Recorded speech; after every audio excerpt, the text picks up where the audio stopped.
Welcome to the space where creators have aligned a positive and intellectual collab of open minds. For sharing and learning from one another, it's a vibe. ReadswithRosa podcast on the mic. Subscribe, educators spitting bars. I guess you didn't know I'm multifaceted and humble, taking off life goals. The classroom is my comfort zone where I plant and sow seeds of knowledge, compassion, empathy, and hope. Reading is the key to unlocking your potential. Countless benefits, including cognitive and mental. Regardless of the genre, books are highly influential. Go get yours, I'll get mine. Making strides, monumental. And rock with me and get down to this new jam. With my friends, I had a very simple plan. Educate the masses through books and life lessons. It's the grand slam. I'm out. Talo falava and welcome to the Reads with Rosa podcast. On today's show, I will be sharing space in Talanoa with a tama'ita'i Samoa based in Utah, USA. She is a screenwriter, a storyteller, photographer, and a mixed media artist. Her short film Snack made its screen debut in May this year at the 39th Annual Los Angeles Asian Pacific Film Festival. She is the co-founder of Nuanua Collective, a community collective for LGBTQ plus Pacific Islanders and QTBIPOC folks. She is a huge advocate for Pacific Island filmmakers and uplifting our storytellers through collective power and amplifying our voices through film. This can be seen through her work with Utah Pacific Island Film Series and Masima Film Tour. It is my honor to welcome to the show Lauren To'omalate. Yay! How are you, sis? How are you? Welcome. Yeah, thank you for having me. I'm excited to be here. It's such an honor to have you on the show. When I reached out, I know you are super busy. So when you responded, I was like, oh, okay, this is happening. So yeah, it's such an honor to have you here. Thank you so much. How are things? How are you? How are things in your part of the world? Yeah, things are good. Summer is wrapping up, so I'm such a fall person, so I really love the shift in weather. It's getting a lot cooler, so I do not like to be hot. So I'm glad we're changing seasons, and yeah, things are good. And yeah, I'm just really excited to talk to you some more today. I like, to ask the guests to just shout out their fam or villages. Go ahead. Yeah, so both of my parents are from Upolu. My mother is from Moto'ochua, and my dad is from Waitaloa. And the surname I use, Tama'ita'i, is my maternal grandfather, Si'o'osi Ufi. Last name, and that last name is from Mataochutai, so also on Upolu. Nice. My village, I was born in Kahuku on Oahu, but I've been living in West Valley City, Utah for like most of my life. Have you been to Samoa? Has your family been over there for visits or holidays? I have never been there. My older siblings have gone over, but I haven't been there, and I know my mother hasn't been back for quite a long time, but we're planning to go sometime within the next year. Things keep changing around, but hopefully within the next year, I'll be able to go for the first time. I'm so interested in what you do. I've had many guests on the show, a lot of different creatives from New Zealand, from Australia, but I've not really had anyone from the US. So when I don't know how we started following each other on Instagram. It might have been through a mutual friend, but when I saw the work that you were doing, I was like, oh my God, I got to get you on the show. And then I saw Nuanua Collective. I was like, I got to get someone connected with you or with the collective on the show, because we just don't hear those stories. How did you get into screenwriting? Yeah, so I actually went to college for film production. I did not graduate. I dropped out. Because us, like, family comes first. So I had to go get a real job and put those studies on hold. So that kind of fell to the wayside a bit. But I think 2016 is when I went to a free film screening being hosted by the Utah Pacific Island Film Series, which is a program of Pacific Island Knowledge to Action Resources, which is a nonprofit here in Salt Lake. It's Pacific Islander owned and operated. Majority of their work is based in violence prevention and education. And this is just one of their programs because they're really focused on like holistic health. So not just resources, not just employment opportunities and funding and aid for survivors, but also like other social services. So getting them involved in arts, which can be super healing, helping them with business resources. So the film series falls under that umbrella of programming. And so I went, and the short film that was screening was My Fa Samoa by Ursula and Siatanga. I don't know if you know her, but she's a filmmaker from the Bay Area. And so it was a short documentary about her family that, lives in the Bay Area. And that was kind of the first time I had ever seen the Samoan diaspora experience in that way. And it was just very true to life, and I felt like I could relate to it so much, and that kind of just sparked my interest again in pursuing film. I started volunteering with the film series for a couple years, and through that I've been able to transition into a staff member for the nonprofit Pictar. So now I help with their social media coordinating, but I also have been helping to run their film series program. And so we would host free screenings, workshops, and just connect local filmmakers to job opportunities and the other organizations that are here in Salt Lake City. And it's kind of because of this job that I've been able to have the time and resources to really focus again on screenwriting. So I started writing again on the side and applying to different fellowships. And the first one I ever got was the Imaginative Screenwriting Intensive to write a feature film, which was really, really cool. I got to work with other Indigenous writers and have an Indigenous mentor. And it was an amazing experience. But yeah, through my work with the film series, kind of just also snowballed into co-founding the Nuanua Collective, because the other co-founder, Ma'afu Suliafu, we also work together as volunteers in the arts program. So we kind of just thought about why there was no space for LGBTQ Pacific Islanders, especially in Utah, which is known to be like a very Mormon prominent state. Like, separation of church and state here is like it's tricky to navigate. And so a lot of our queer Pacific Islanders, they either have a history with church or they're still trying to find that balance between church and their sexual and gender identities. And so we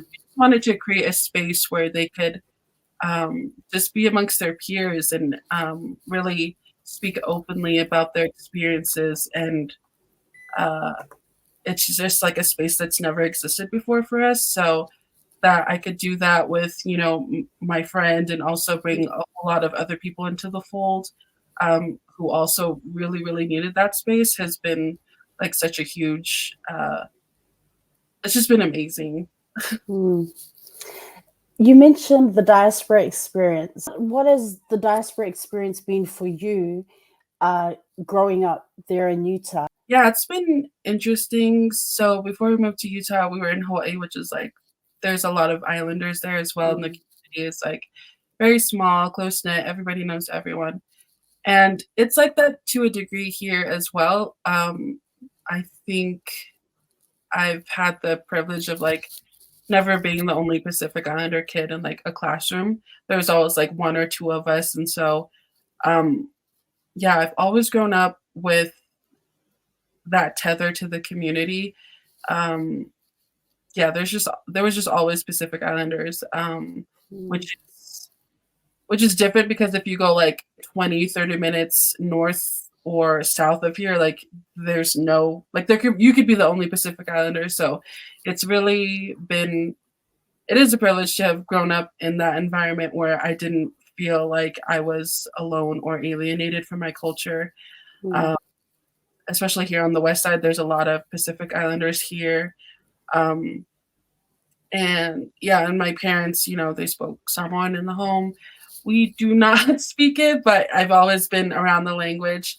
We went to a Samoan church, and our parents put us in like dance groups and stuff like that. So I very much have like this base knowledge of my Samoan identity. It doesn't look the same as somebody who probably grew up in Mm. Samoa and is very fluent with the language, but I give myself that grace because that's not my experience. Like it wasn't necessary or required to speak Samoan.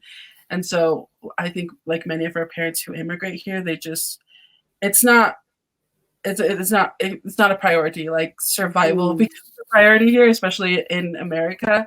Those things kind of just, fall to the side. But yeah, I mean, I don't know. It's different for everyone. Like other people in Utah probably have a different experience, but for me, I very much have been um, had the opportunity to be around my community and to be in it and doing things that are still cultural while um, it's a little different here because we don't have those same resources or connection. But it's changing, and there are a lot of people in our community who have so much knowledge. It's just taking the time to learn from them and take advantage of those opportunities that they're giving to the community. Mm. I was wondering about film, Pacific Island films or other filmmakers that you've come across or that you're building community with. Like outside of the US, do you connect with, say, people from the Pacific or from Australia or from New Zealand, or is it still for you, the experience is still very based around your own communities there in the US? Yeah, so I will say like a lot of us here, like we definitely the film communities that are in New Zealand and Australia, those are the communities that we look up to because they Mm. are really trailblazers, and a lot of the media that we have is from those countries. And so I've been able through social media, like Mm. connecting with you, like I've been also able to connect with Gabriel, who is also on your Oh, podcast. yes, And yes. I've also been able to connect with other filmmakers like Jade Jackson, who she just created like a short film about the Dawn raids. And so she's also been reaching back this way and collaborating with people here in the US. And so, yeah, there's probably a lot of people that I'm not thinking Mm. of right now, but it's just that digital village. Like that's why I'm so grateful for social media. Is like we're not in the same place physically, but we can see each other online and we see what each other's doing, and we can still support and cheer for one another. Even across just like all this distance that we have, like we're still tied through that digital village. Mm.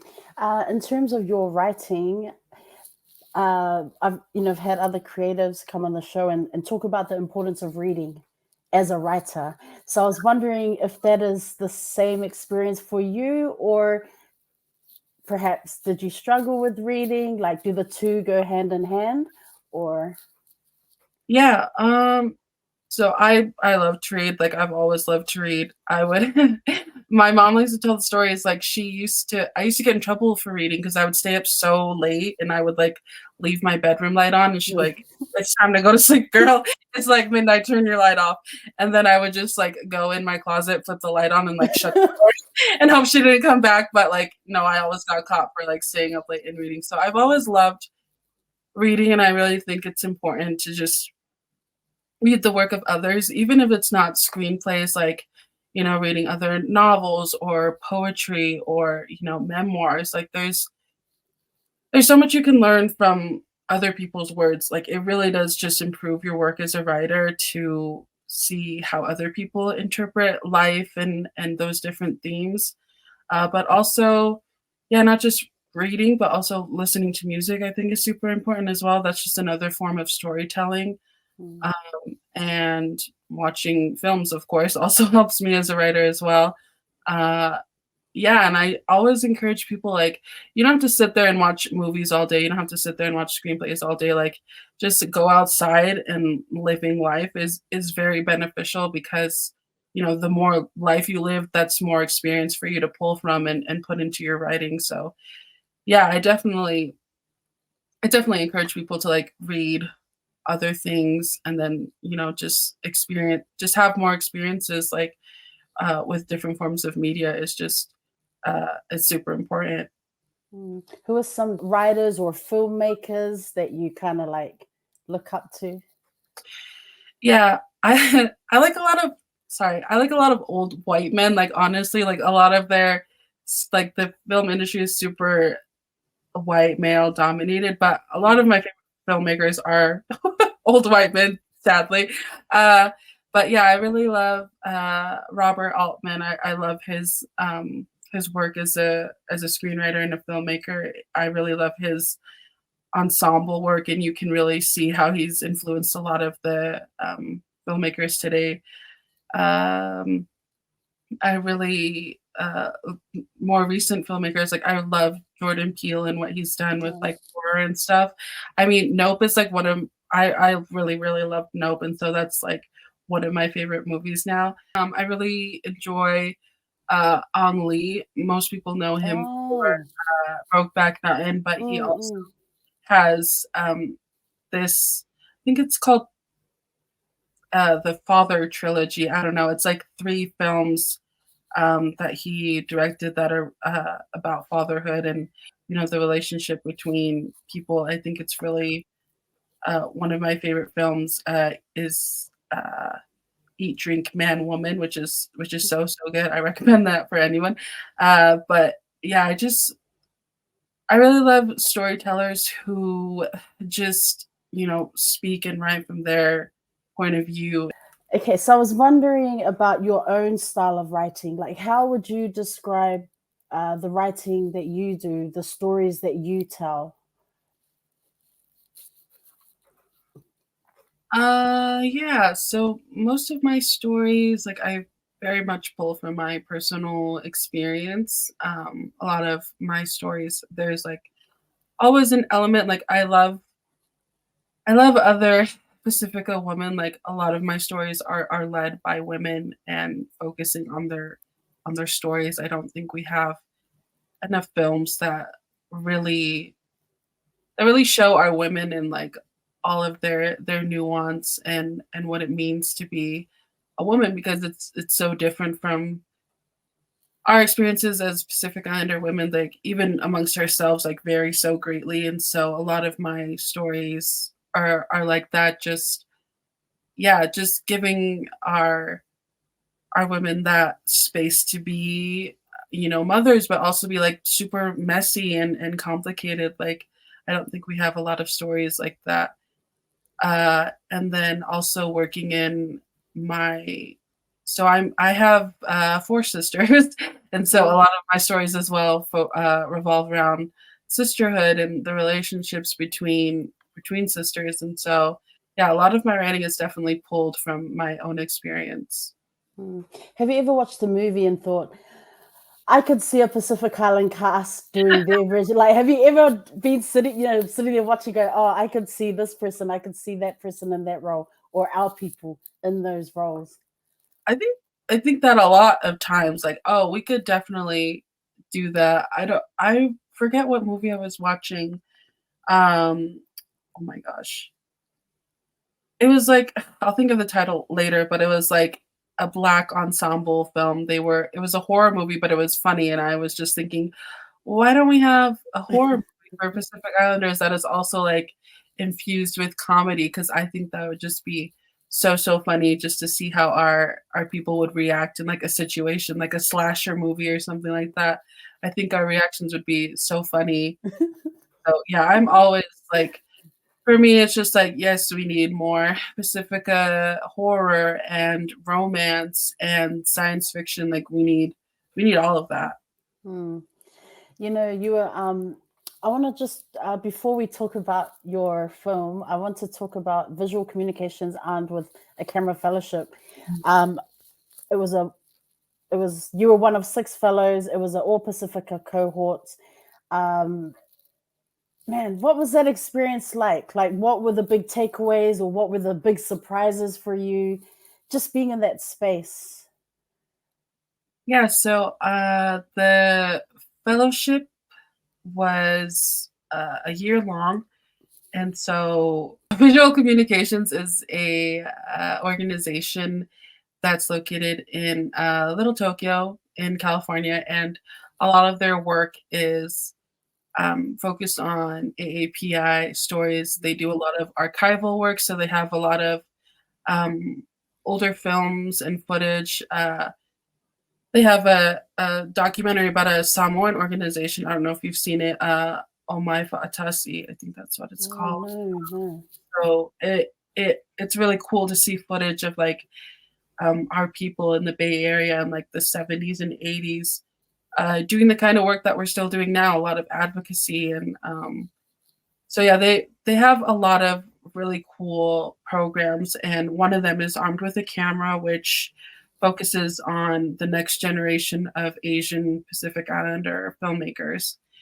And I believe our class, it was all Pacific Islanders, so we're the first one in like I think it was 20 years or something like that. Um, Wow. yeah, so we're the first all Pacific Islanders, and then before that, there were only two Pacific Islander fellows throughout that that whole history of the program, and so it was really important. And one of the main reasons that I signed up was not just friends who were referring me to the fellowship, but also the director of visual communications, Francis Culado. He wrote this very, very beautiful letter. It was like an open letter, just kind of recognizing how they, as an organization in the past, did not really do all they could to make sure that there was an even balance between AAPI because as you probably know, and then also everybody here who lives in the US knows, AA tends to drown out Yeah. PI.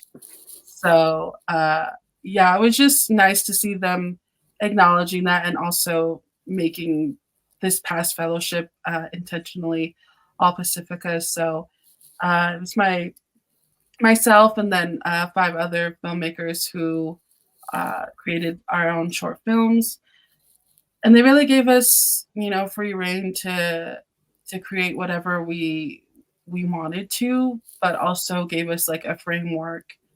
We would meet monthly, and we would just, give updates, and we all had our own personal mentors assigned to us who would help us work through logistics. And yeah, it was just the program was really, really great because it helped me kind of step out a little more from my shell. The first fellowship that I was in was just screenwriting, so to go from that to actually making a short film was like a really huge jump for me. Like I didn't think I could do it, but the support system we had there was really great. And I this past cycle, I was just telling everybody to like apply because I just want everybody to have that experience that I did. And one of my friends told me that she was told that it was like they saw a significant rise in submissions from like Pacific Islanders, and so that made me feel really good because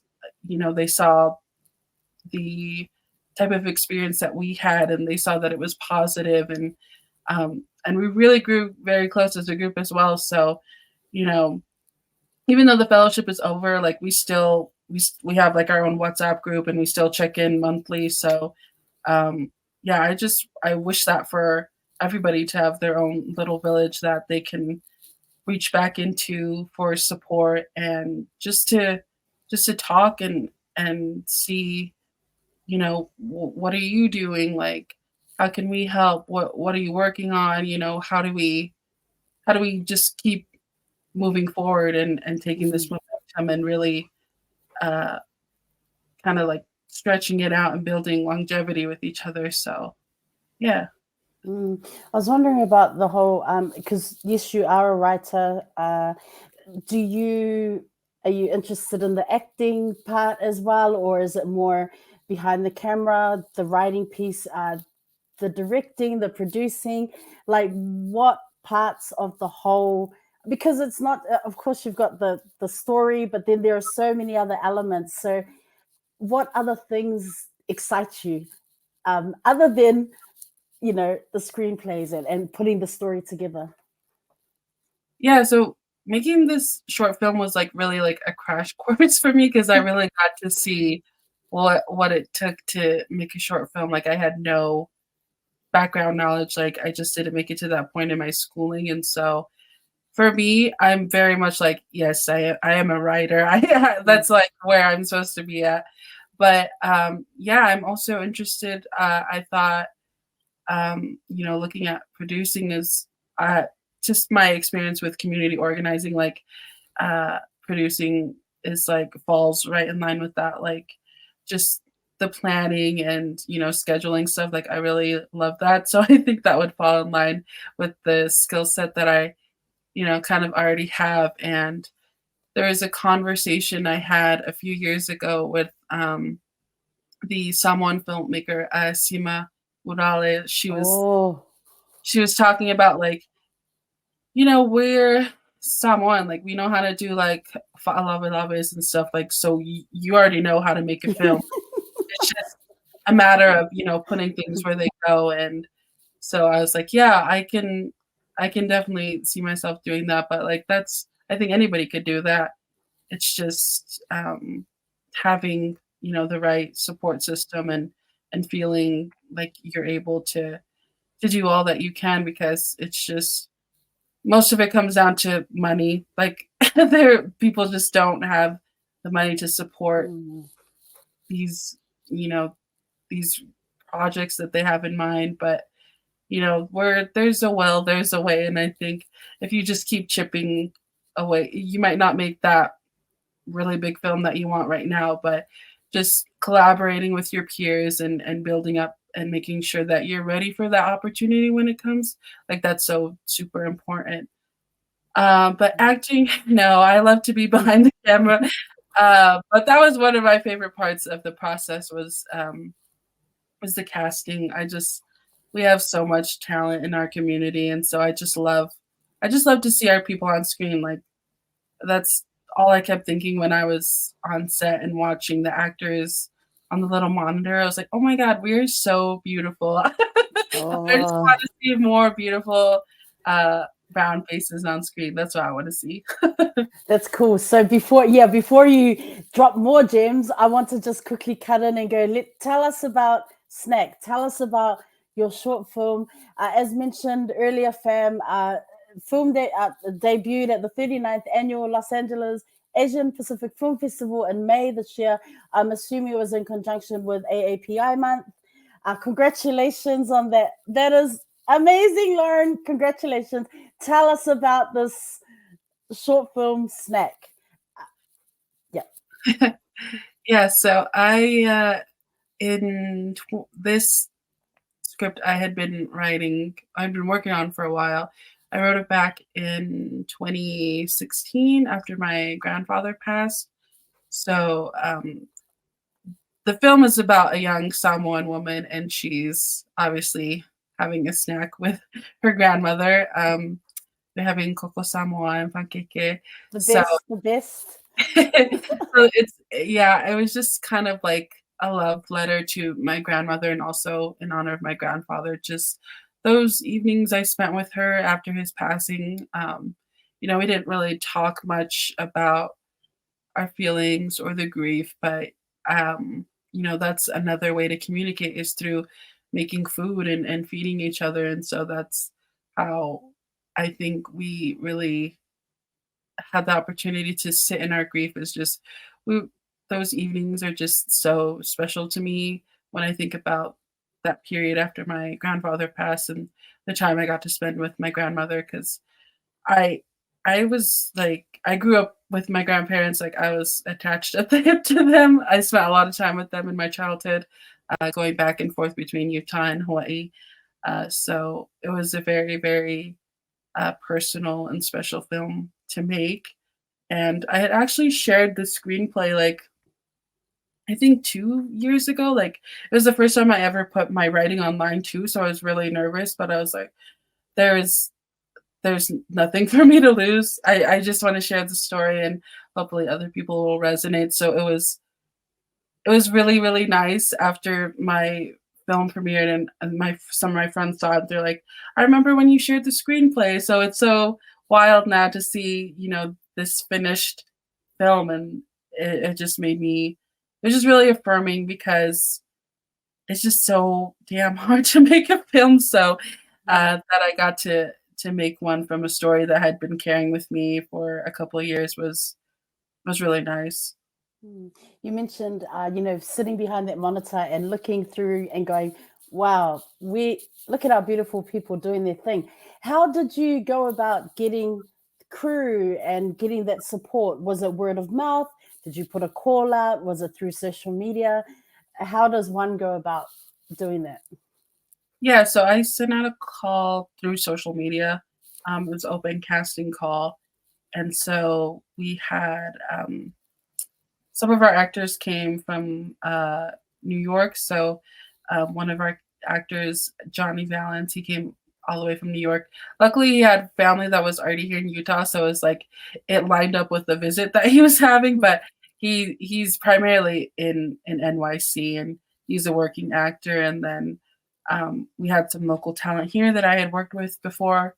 Our main actress, Luciane Pasa, she we worked together on a PSA that I did, and so she was just like when she submitted herself in my mind, I was like, "Well, this is who I'm going with. I don't really need to see anyone else." But, yeah, she was local, and then we also had, another one of our actors come all the way from Alaska, and it was just to me, it was really, really it was shocking to me because I was like, "I can only pay you $75 for Mm. coming in, like, I can't cover your airfare, I can't cover your lodging," and to see how, motivated these performers were to just jump in and just do what they had to be involved was it was really yeah, it was really great and, really just showed that hunger that there is for more stories and for more outlets for our performers, like,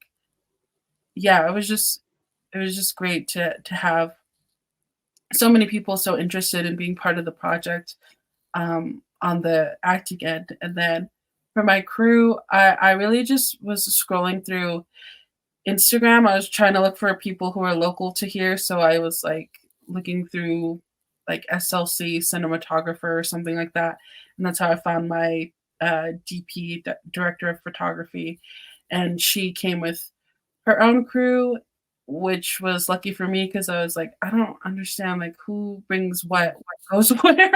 Mm. So, she was able to bring her, own crew, and she's a filmmaker as well, and I also had other people, who I knew locally uh, that knew how to do some things, so I was able to reconnect with them, uh, for this project, so, yeah, it's been really yeah, it was really great just to be able to call back to other people like, "Oh, like, I know he does this, like, I can call him in for this," and, everybody it's a very small budget so that everybody, thought it was worth their time and effort to just come out and help me make this happen was yeah, I don't there's no way to repay them, like, it's just that's how important this whole process has been to me, and, yeah, everybody who worked on Snack just will always have, like, a little special place in my heart.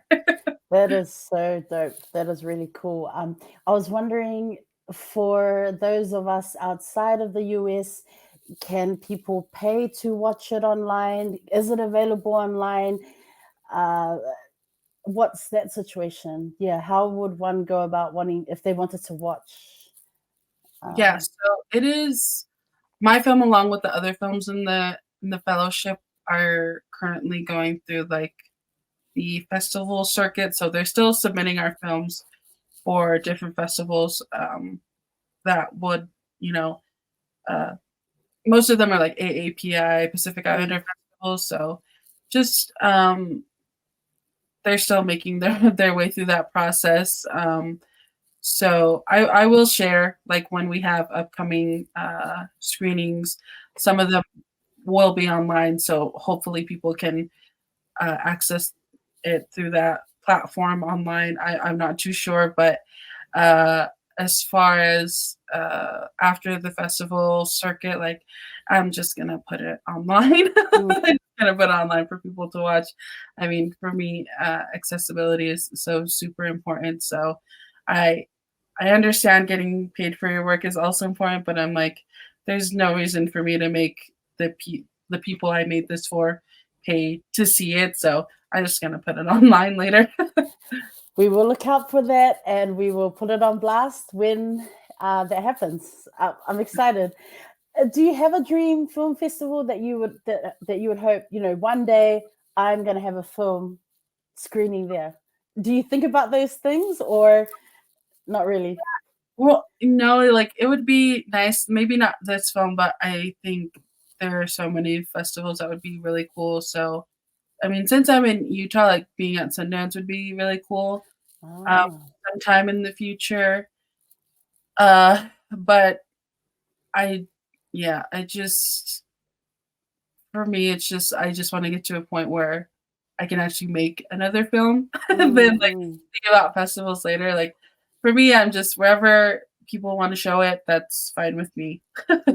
Yeah, I mean, you mentioned funding money earlier, and I was wondering about, are there creative arts organizations that you can apply to get funding to support the making of a film, or is it really state to state? I mean, I don't really understand like the different states and things like that. Like, is it more like you would have to apply within organizations in Utah themselves, itself, or are there opportunities to perhaps apply somewhere else and get funding, or is it really crowdfunding support kind of? Yeah, it depends on what you're looking for. There are a lot of grants through a number of organizations where you can just apply online. I know some of them do vary state by state, so there might be grants specifically for California or Mm, Utah. So it really depends on where you shoot your film at, what grant you're going to qualify for.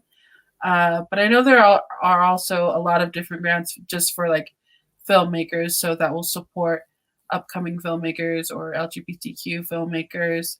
Um, and it's just a matter of going online and seeing where those opportunities are. Uh, mm, but yeah, the Pacific Islander organizations that I know that offer funding are PIC, which is Pacific Islanders in Communications, and they offer funds as well for short films. Most of their work is nonfiction documentary, so mm, um, it doesn't really work for all filmmakers. But they do have a shorts fund that is also supporting fiction work as well, and they take care of distribution and all of that stuff. mm, Um, yeah, it really is just pick that exists within the US, like that's giving funding specifically for Pacific Islanders and Pacific Island stories that I can think mm. of. Yeah. I want to talk about social media and like navigating those spaces, creating boundaries, uh, alongside putting out content, promoting your writing, and the organizations that you are that you are advocating for. Like, what are your thoughts around the whole? I mean, you've mentioned social media. It's, making those connections, networking with other Pacific Islanders and film outside of the US. Do you find that sometimes it becomes all a bit overwhelming and you just need to take a break, or do you just kind of soldier on? Yeah, I think social media it can be very scary and taxing sometimes. It definitely depends on what you put into it. I think something I find with a lot of artists too is they feel compelled to like post everything that they're doing, like every step of the process, which is, yeah, that is draining because then you feel it's not authentic or organic, and you feel like you're performing because people just want, um, they just want to peek inside, but it is very taxing for people who put so much in their work to feel like, oh, I need to post this, or oh, I need to have something new to share, an update or something. So for me, I try to keep an even balance. Like, so, I mean, I post about my personal life as well, and they're just so that it doesn't seem too professional or Mm. too curated. Like, I'm still a human being. Like, I'm not an artist all the time. So I really think that it depends on your relationship to social media, and if to you it feels like it's draining and it doesn't feel right to you, then obviously you should cut your time on those Mm. apps and maybe reconsider the relationship you have with them. But yeah, I just really encourage artists to not feel like they need to always be on or always have something significant to share. I don't know. For me, I'll post anything. Like I posted like my Beyonce concert I went to the other Yeah, month. I just see that. I was like, it's so weird to me when somebody's feed is like too curated. It's like, Mm, is a human being behind that, or are you just like mm. constantly on? Like that kind of scares me, and so I try not to fall into that trap. I'm just, we're all the same. Nobody's that different from each other. So I like to keep that balance. For me, I like that balance. So how tell us a little bit about the Beyonce concert. How was that? Was that your first time going to a It was my first time seeing her live. Oh, okay. Uh, Amazing, amazing. I cried. I cried right when she came on stage. And her first song was Dangerously in Love, and I was just crying and singing along. I was like, yes, this, she's my favorite artist of all time. That'll never change. I think Yeah. she's the best performer we have. And if you think otherwise, you can fight me. Yeah, I just love her, and the concert was like very, very I needed that concert. I needed that emotional release. So yeah, it was great. So when you're not building community, when you are not writing, uh, when you're not advocating for others, you are 200% hardcore Beyonce fan. Yeah. And you wouldn't have to happen to be like a singer or a musician as well. Oh no, absolutely not. No, I don't have any sort of musical talent. I love musicals, but I cannot sing. I want to go back to mention again Nuanua Collective. So they were a recipient of the 2022 Emerging Community. Not they, your amazing organization. Collective was a recipient of the 2022 Emerging Community of the Year Award in the APIAA Utah chapter. What else is Nuanua Collective? For someone who's interested and wants to know more, fam, check the bio. I'll have all the Instagram accounts. I'll have contact, for you to be in touch with Lauren and see what she's doing. She's got a website. Check the bio. You can connect with these amazing folks who are out there just doing the work, uplifting others, building community. Sorry, back to what I was saying. Nuanua Collective. What other work, are you all doing? Are you from all over the state, or are you based around Utah, or can people from other places kind of like connect? Or Yeah, so most of our members are based in like the Salt Lake Valley, or the county over. Like Utah County is right next to us as well. So yeah, we have a wide variety of people who come, but we just started up our peer support group. So we've been meeting. nice. We try to meet once a month to just have that time and space to talk through our own experiences that we've had as queer Pacific Islanders. That there's just no space to talk about it anywhere else.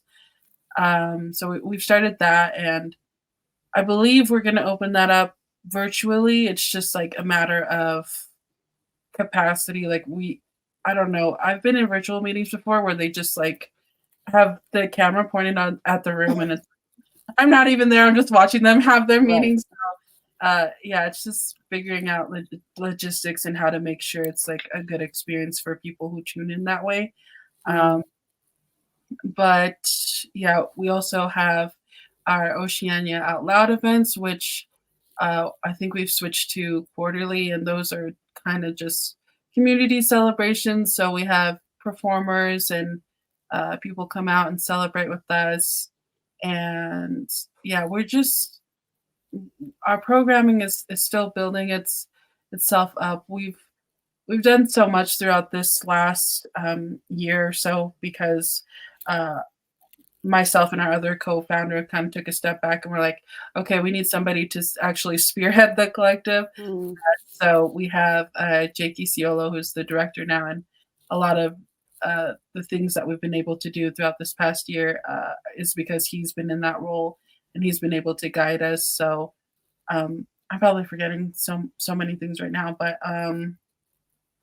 yeah, we film our Pacifica Out Proud stories tomorrow, which is just a continuation of our coming out stories that we did last year, and it's collecting the experiences of Queer Pacifica, not just coming out, but how they've lived as Queer Pacifica, how they've grown up, what their relationship is to their identity, and how they celebrate being who they are.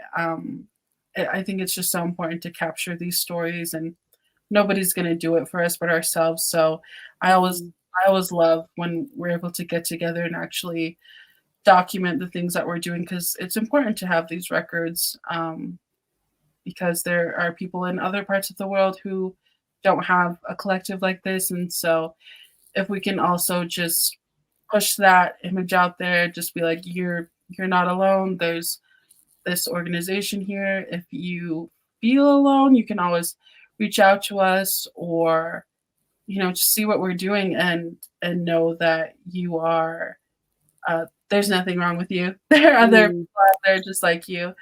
And yeah, we're pretty open. Like, we don't have anything coming up, I think, that other people from out of state are able to participate in. I know we're planning on other leadership are planning like sort of like a festival. It's still in the early stages, but yeah, every time somebody from out of Utah just sees us and tells us how important the work that we're doing is, and that it's helping them and affirming to them, it's great. And I just want people to know that if they're ever feeling alone or anything, that they can always reach out to us through the Instagram page. It also has an email there. And yeah, we're still kind of new in terms of an organization. We're only about 3 years old, I believe. It's our 4th year. So it's still very small. But there are people here to help you and to listen to you, and hopefully if you feel the need to reach out, that you feel comfortable doing so, because there's someone there to listen. If you're listening, if you're watching, check the bio for details. All these accounts will be listed there.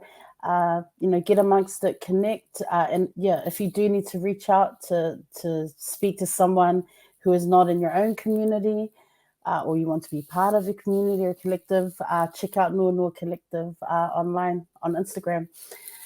How do you take care of yourself? I imagine you probably are very busy doing many things, wearing many hats. So for you, how do you, self-care, is that a thing? Do you believe in that? There have been many different opinions and perspectives on the podcast, so I was just curious. Yeah. Wait, hold on 1 second.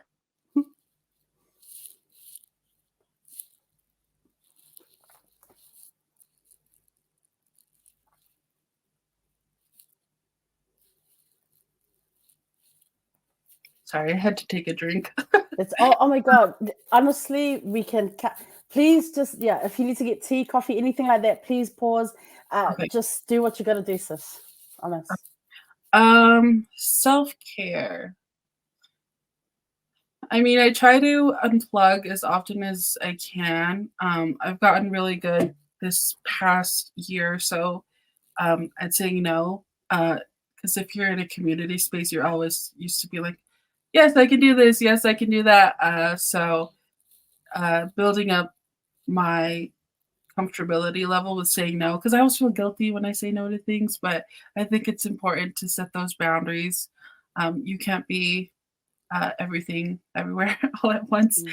So I think just giving yourself permission to say, no, I don't have the capacity to do that is a skill that I've built up recently that I didn't have like 5 years ago. So yeah, saying no is how I take care of myself. And also, um, yeah, just I spend a lot of time with family. To me, that is very healing. I have my household is very full, so I always have like a niece or nephew that I can spend time with. Like that is very that's very healing to me as well. Uh and yeah, some days just I do nothing and it's the best day ever. So I think there's a lot of guilt associated with like rest, especially for Pacific Islanders. Like we feel like we always have to be on or we always have to be doing something. But for me, just that's how I take care of myself is just not doing anything and really focusing on how I feel and taking the time to rest. Yeah. No, I totally hear what you're saying. Like I agree. I'm like that too. Like teacher life it's chaotic, it's fun, but sometimes the energy is not all there. You know what I mean? Like, and people they expect you to be like 100% energy all the time. But I'm like, sometimes I'm gonna have a bad day. Sometimes beast mode Rosa's gonna come out and she's gonna be a bit hangry. like it's just we're human. Like, let me have a bad day, please. Like, just let me have a bad day. Let me just do nothing on the weekend and just sleep, catch up on sleep. Like, yeah, you're right. Like that guilt, right? Always gonna be on the go. Like what you said so resonates with me. I'm like, yes, I totally get you. I was wondering if you've ever considered writing a book. Being a writer, like, have you ever wanted to write a book by any chance? Yeah, actually before I started screenwriting, that was like what I wanted to do is be an author. Ooh. And I've recently been thinking about getting back into it. I'm working on something right now, but so yes, I have thought about being an author. See, everyone, Lauren Tomalate, author and lights. Yes, that has a nice. I can see that nice ring to it. Yeah. Yeah, I'm not sure about in lights, but yeah, I think I just this experience that I've had, I just realized like writing is kind of it for me. Like that is where I thrive. That is where I am most comfortable. And just getting back to like an author sort of approach to writing versus screenplay. It's different, but it's also very similar because I've also had the experience writing screenplays or putting things together and thinking, oh, this could also be a book versus a Right. screenplay, and it's also more likely to see the light of day. Probably, even if I self-publish, like I'm more likely to get a book green lighted than I am a film. If a book was written about you, what would we call that book? What would you call that book? Oh my gosh, I don't know. I feel like the phrase mentally ill would be in the top. We could just put that there for now. We're just, I don't know. Yeah, I don't know what it would be called. Do you have any book recommendations? Anything you're reading currently that you're like, hey, folks, check this out? So this year last year I read so much. Not all of it was like good, but it got me back into the swing of reading. And so I have recommendations from like last year and then what I've been reading That's this cool. year. Little Weirds by Jenny Slate. Some people might know her from like she was on Saturday Night Live for a little, but she's an actress and comedian. It's just like a book of essays, and I really enjoy her writing. It's really, I don't know how to describe it. It's very descriptive. It might be a little bit too quirky for some people, but it was really, I read it a little bit after my younger brother's passing, and it was just like, it offered me a lot of comfort the way that she was writing. So I would recommend that for anybody who enjoys like just little essay books. And in that same vein, In the Dream House by Carmen Maria Machado is also very, very good. It's also a book of essays, and I definitely recommend it for any queer readers out there. It definitely talks about. I feel like the community doesn't talk about a lot about how those relationships have the potential to be very toxic and unhealthy as well. So that is a great book exploring those themes. Um, Pet by Akweke Emezi is also very incredible. Uh, it's it is fiction, but it also is, and I recommend it for anybody who's into like restorative justice and just the thinking about the framework of um, how we get justice and like the prison system and what it means to um, I don't know. It's just I feel like it's a very good book, especially for this period that we had with Black Lives Matter and the George Floyd protests. It's a very interesting look at the way that we treat perpetrators and how that affects the younger generation and how they're thinking. And it was just like a very, very great read. Um, I also read, let me see. Oh, another recommendation is Long Live the Tribe of Fatherless Girls by T. Kira Madden. They're a Hawaiian author, and so this is a memoir, and it deals a lot with parents who have substance abuse issues and also identity issues. Another great book that I recommend for Queer Pacifica as well because it deals with sexuality and identity in that way. And it's just like that story is kind of like the stories that I would love to see more of, is just how complicated and messy life is, especially for people who might grow up in mixed households, like the relationships that they have between their white parent and their parent of color. I think it's really interesting, and I love the way that Tikira Madden invites us into her world and really paints a full picture. Writers and Lovers by Lily King is another book that I read recently. It really it really hit a tender spot for me because it was about like a writer in her early 30s really struggling with what she was doing with her life, and so I was like, oh, this is for me. This book is for me. So that was really cool. I highly recommend for anybody who's kind of like, I don't know what I'm doing, or just really going through it's not a midlife crisis because we're like 30, late 20s, but it's a really great book. And there's elements of romance in there, and I love it. Crying in H Mart by Michelle Zauner. Oh. She's lead singer of Japanese Breakfast, which is an amazing band. Oh yeah, I saw that. It's so funny because I saw I follow her too, and I was like, oh, Lauren follows her too. I was just like, oh, how does she know her? Like, I think you're like the first follower I've seen that, like, and I was like, oh. Yeah, because I loved her band first, and so I read this book fairly recently, and yeah, it's a very, very beautiful story. Um, it's also very raw and honest about her relationship with her mother, and um, you know, I also served in like a caretaker role for my grandfather as well, so I related a lot to the experiences that she was having as well. Taking care of her sick mother who was, terminally ill. And there are also themes relating to identity and also a lot of, what is it?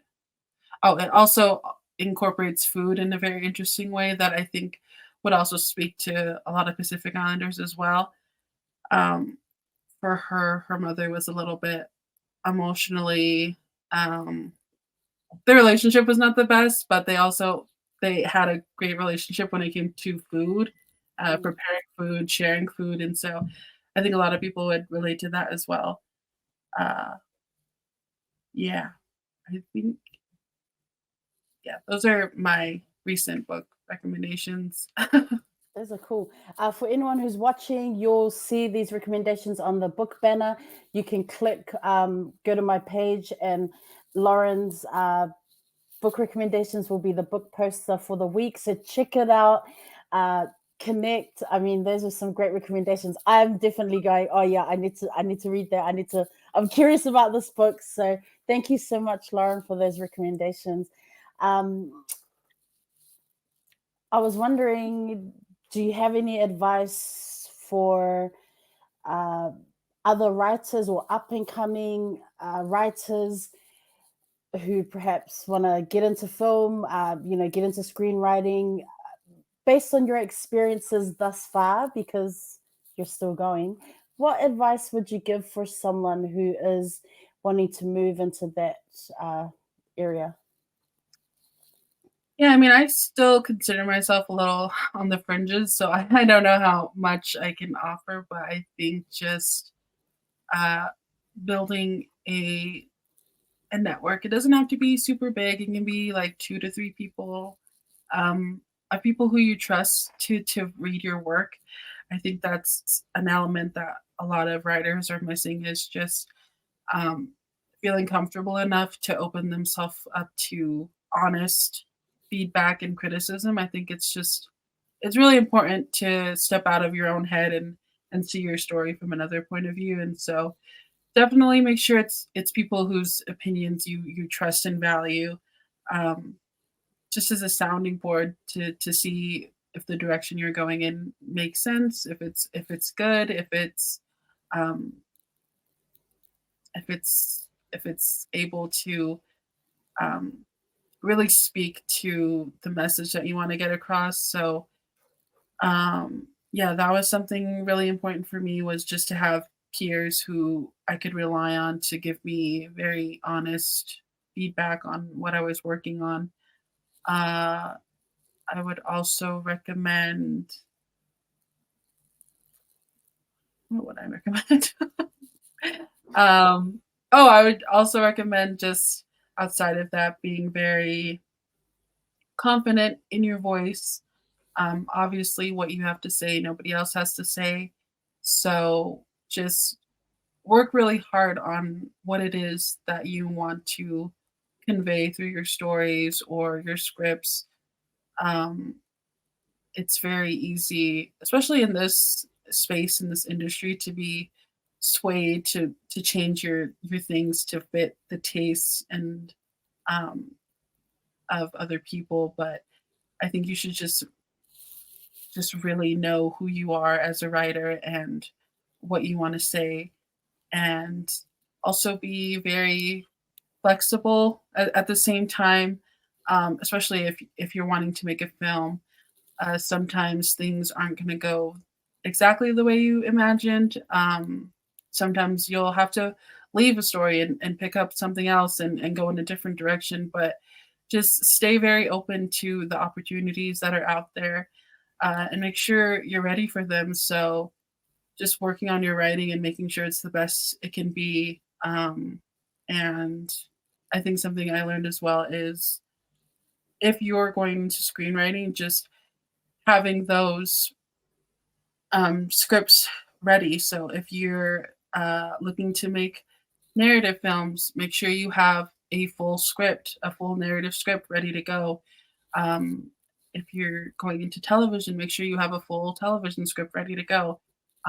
More than one is also really great, but just even just one great script for what area you're looking to go in, just have that at the ready, because if you are saying that you want to go into the industry, you're saying you want to do this, this, and this, then you need to have stuff to back that up. So just make sure that you're investing in yourself as much as you can and really doing your due diligence to make sure that you are ready for these fellowships, these grants when they come up, because it's very, very easy to just say, oh, I'm going to apply to that. But then you look at the qualifications and you have to have so much in place already. So, yeah, just do the work to make sure that you're at where you need to be to take advantage of the opportunities that you want to take advantage of.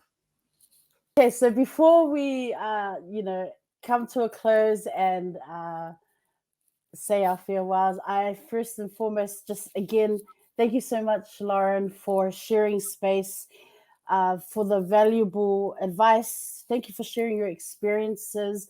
Thank you for the countless gems that you have dropped on the podcast today. I am so excited to follow your journey, to continue to follow your journey as a writer. I can't wait to see what projects you've got coming up. But I just also want to remind everyone, check this out, Nuanua Collective, Masima Pacific Island Film Tour, Utah Pacific Island Film Series.